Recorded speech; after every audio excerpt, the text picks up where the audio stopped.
S'il y a bien un pays qui vit la Coupe du Monde à fond, c'est le Brésil. Vainqueur de la plus prestigieuse des compétitions à 5 reprises, le plus grand pays d'Amérique du Sud voue un véritable culte au mondial et son histoire y est intimement liée. Sous le règne du roi Pelé, les Auriverdes ont remporté 3 trophées, installant le footballeur dans la légende à tout jamais. Après des victoires en 1994 et en 2002, les Brésiliens espéraient bien soulever de nouveau la coupe, 20 ans après, au Qatar. Malheureusement pour eux, le scénario a été tout autre et après un match très tendu face à la Croatie, ils se sont fait éliminer en quart de finale. Pire encore, ils ont dû assister au sacre de leurs rivaux argentins en finale.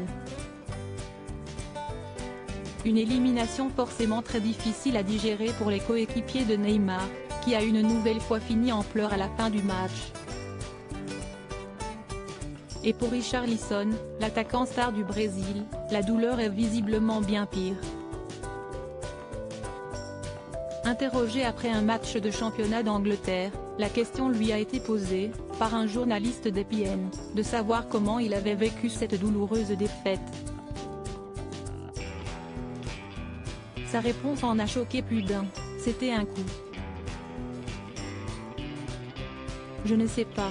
Je pense que c'est pire que de perdre un membre de sa famille. C'était difficile de s'en remettre.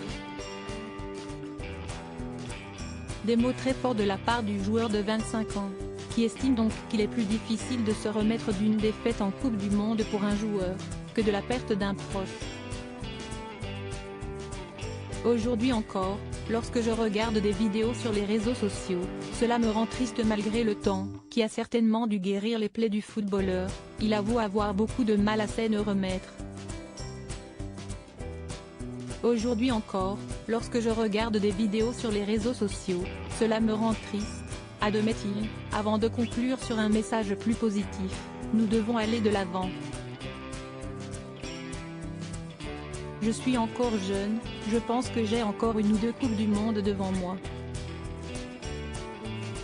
Je vais continuer à travailler dur pour que les choses se remettent en place, pour commencer à marquer des buts, ce que je sais faire sur le terrain.